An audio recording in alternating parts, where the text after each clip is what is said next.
અને જે દવા આપીશ એ પેનિસિલામાઇન દવા. આ દવા જ્યારે હું આપીશ ત્યારે કામ શું થશે? લીવર પર જે તાંબુ જામેલું છે એ આ દવા એને સાફ કરશે.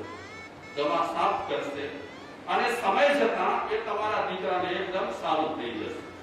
તો ચોથા ભાઈએ વચ્ચે પૂછ્યું કે સાહેબ આ બીમારી વિશે અમે તો વધારે કઈ જાણી ન શકીએ, દવા વગેરે તો પ્રશ્ન આપના માટે છે, આપ જે દવા આપશો તે, પણ એ મને કહો કે મારા ભગવાનને સાધુ તો થઈ જશે ને? ડોક્ટર સાહેબ કે ગેરંટી, કેટલાક દર્દીઓની ગેરંટી આપી શકતો નથી, પણ તમારા ભગવાન માટે હું ગેરંટી આપું છું.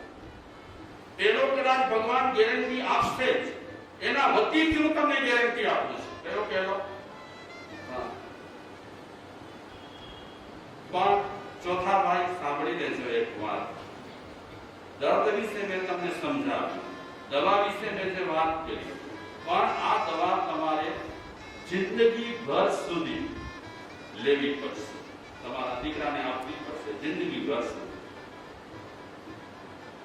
હું ચોક્કસ ખાતરી સાથે કહું છું, આ તમારો દીકરો આ દવા લીધા પછી દોડતો થશે જ. ક્યારેક છે ને વિશ્વાસ પણ કામ કરી જાય છે આપણા માટે આવું, તો તમે કહેશો અમે તો સંસારી છીએ ને મારા, અમે ધારેલું કાંઈ કરી શકતા નથી, કેવલ અમે ધારેલો ધંધો કરી શકીએ છીએ, બીજું કાંઈ નહીં. ધર્મ તો અમે ધારેલું કરી જ નથી શકતા. મારે સેવા કહેશો તો અમે સેવા તમારી કરીશું. તો અમે સેવા શું બતાવીએ તમને?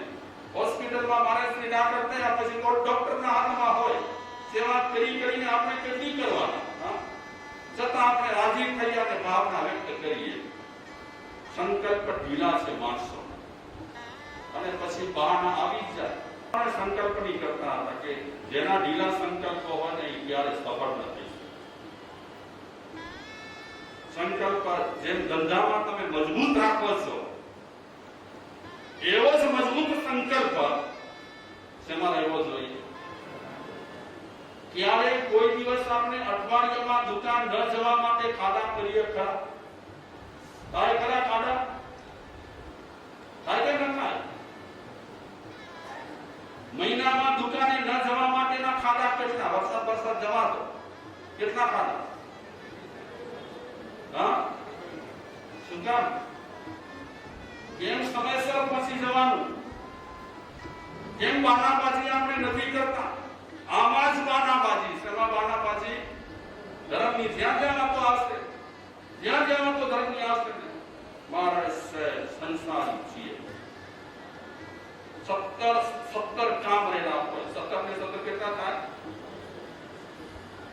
ખૂબ જ કામ લેના હોય. પણ એમ નથી કહેતા કે અમારા સંકલ્પ બિલકુલ નબળા પડ્યા છે. અમારે પટેલાઈ કરવી હશે તો કરીશું પટેલાઈ. ચાલીએ ચોથા ભાઈ પાસે. ડોક્ટર સાહેબ સમજાવે છે છોકરાને એકદમ સારું થઈ જશે, ફિકર ના કરો. બિચારા ગડગડા થઈ ગયા છે. અને ડોક્ટર સાહેબે દવાના રૂપિયા કેટલા કીધા છે? 2000. મહિને 2000. ગણતરી કરી ચોથા ભાઈએ કે અમે ઘરમાં કમાવનાર 2 અને મજૂરી મળે છે અમને 100 રૂપિયા. ઘરમાં મેમ્બર છે 5 મેમ્બર છે. તો શું ખાઈએ અને શું દવામાં વાપરીએ? ચોથા ભાઈ ડોક્ટર સાહેબને કહે છે, સાહેબ ભગવાન મારો દીકરો, એને તમે સાજો કરી દો. દવાની તમે વાત કરી, પણ મારી પરિસ્થિતિ જોઈ લેજો. કુમારી એમડી, બધા ગરીબો કઈ હાથ લાંબા નથી કરતા. ઘણા ગરીબો છે ને શ્રીમંત કરતા પણ, અમીર કરતા પણ વધારે ખુમારી કરાવે છે. ક્યારે પણ કોઈની સામે હાથ લાંબા નથી કરતા, વિકટ પરિસ્થિતિ વેઠી દે પણ હાથ લાંબા ન કરે. આજે કુમારી વાળા એવા છે. બે ચાર ગરીબોને બિચારાને આપણે નબળા જોઈએ તો બધા ગરીબોને વગોવા જેવા નથી. આ ચોથા ભાઈની ઘટના જ્યારે આપણે સાંભળીશું ત્યારે હળબળી જઈશું. એ બિચારો એક મજૂર માણસ એ પોતાના જીવનમાં કેટલી સાવધાની રાખે છે. ડોક્ટર સાહેબ કહે છે, ચોથા ભાઈ મહિને 2000, આ તો રોજનું કામ છે. વર્ષે કેટલા થશે? 24,000. અને પછી તો આ ભગવાન જીવવાનો છે, દોડવાનો છે. અને ભગવાન કરશે તો એ તમારો ભગવાન કામ કરતો પણ થઈ જશે, પણ દવા તો તમારે સતત ચાલુ રાખવી પડશે. વર્ષે 24,000. ચોથા ભાઈ કહે છે, ડોક્ટર સાહેબ જ્યાં હું 5 મેગ્રોનું ગુજરાન મારમાન ચલાવું છું, જેમ તેમ ફિગર ખાગર કરીને ગુજરાન ચલાવું છું, ત્યાં મહિને 2000 રૂપિયા હું કાઢું ક્યાંથી? ડોક્ટર સાહેબ હિંમત આપે છે લલિતભાઈને, ચોથા ભાઈને, મને નામ લલિતભાઈ, ચોથા ભાઈને હિંમત આપે છે કે ભાઈ તમે ગભરાવો નહીં, હું બેઠો છું, જરાય ગભરાવો નહીં. પણ ડોક્ટર સાહેબ વર્ષે 24,000 રૂપિયા અને તમે કહો છો ગભરાવો નહીં. આમાં મને ગભરાવા જેવું જ લાગે છે.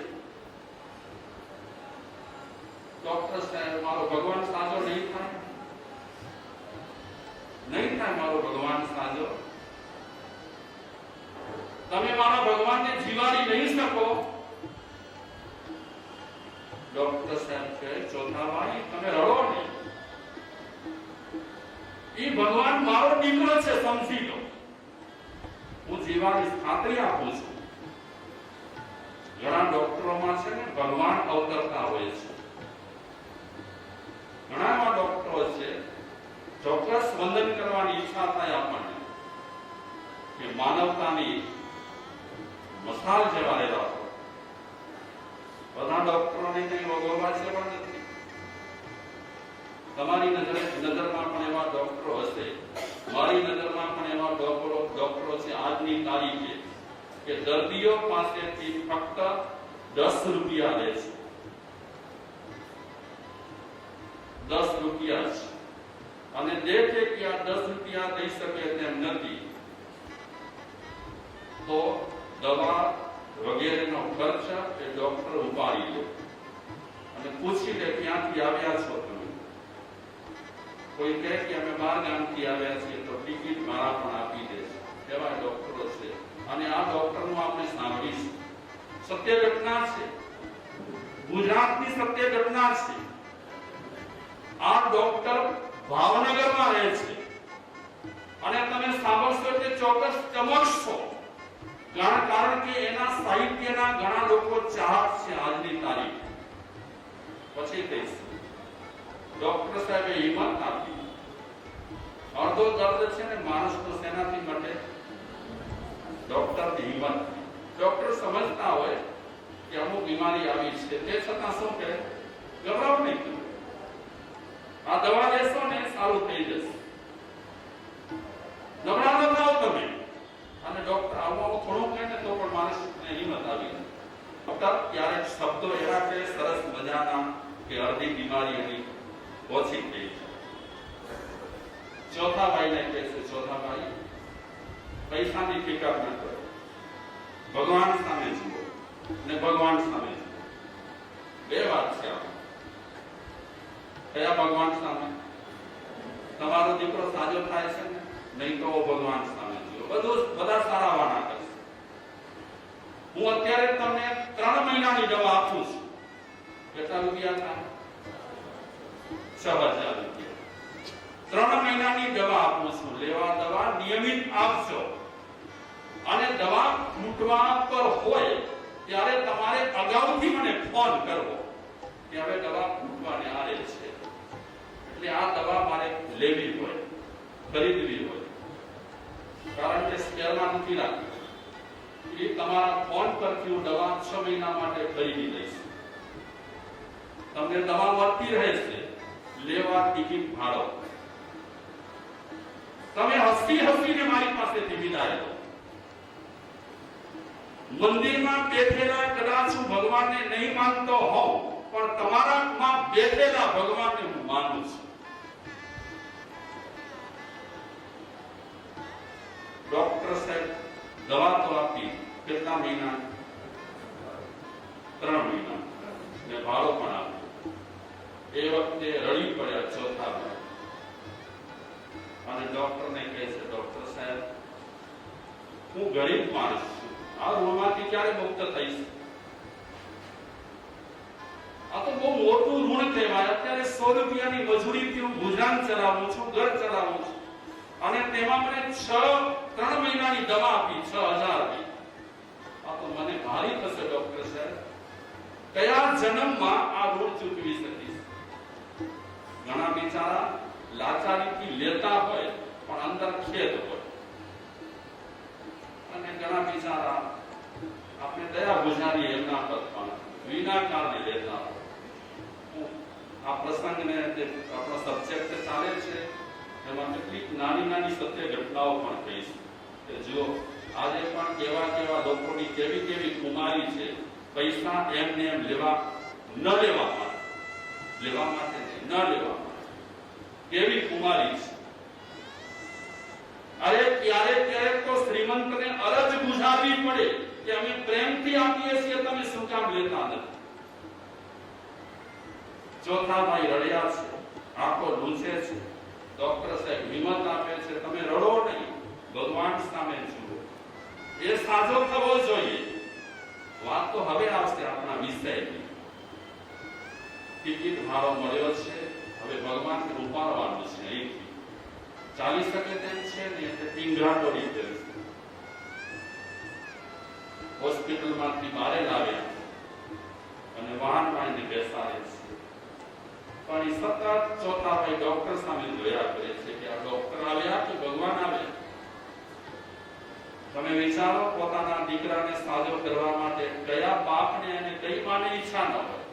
દીકરો બીમાર હોય તો દરેક મા બાપને એક જ મનમાં ભાવના હોય કે મારો દીકરો સ્વસ્થ રહેવો જોઈએ. અને ક્યારેક મા બાપ એકદમ બરાબર હોય ને દીકરા બીમાર રહેતા હોય ત્યારે મા બાપને કેટલો ખેદ થતો હોય છે. અને તેમાં પણ ઘણા દીકરાઓ વિષ્ણુ સેવીને પોતાના શરીરને ખરાશ કરી નાખ્યો હોય અને બિચારા પથારીમાં પડ્યા હોય ત્યારે મા બાપ એમની સેવા કરતા હોય. કેવું એમને થતું હશે? ડોક્ટરે કહી દીધું હોય કે બીજા સ્ટેજ પર છે, વ્યસનને કારણે. એ બિચારા કેમ પોતાના સંતાનની સેવા કરતા હશે અને શું એમના જીવનમાં વીતતું હશે? તો ચોથા ભાઈ રવાના થયા ભાવનગર. તે સમયમાં કઈ સ્પેશિયલ મર્સિડીઝ કારોબારો ન હતી. તે ટાટા જેવી બસ હોય, એમાં પેસેન્જરો આવજાવ કરતા હોય, ભીડ રહેલી હોય. હમણાં તો ઘણા લોકોને ઘણી સુવિધાઓ મળી છે, સ્પેશિયલ ગાડી તેની સરસ મજાની. રવાના થઈ ગયા ચોથા ભાઈ, દવા ચાલુ કરી. ડોક્ટર સાહેબ વિચારે છે કે માણસ કેટલો સુંદર. બધે કપડા આગળ ફીગરવાળા પહેર્યા હતા, પગરખા પણ તૂટેલા ફૂટેલા પહેર્યા હતા, પણ ખરેખર માણસ તરીકે માણસ. જ્યારે આપણે આ વાતને ધીમે ધીમે આગળ વધારીશું તેમ ખ્યાલ આવશે. સંવેદનાથી ભરેલી છે.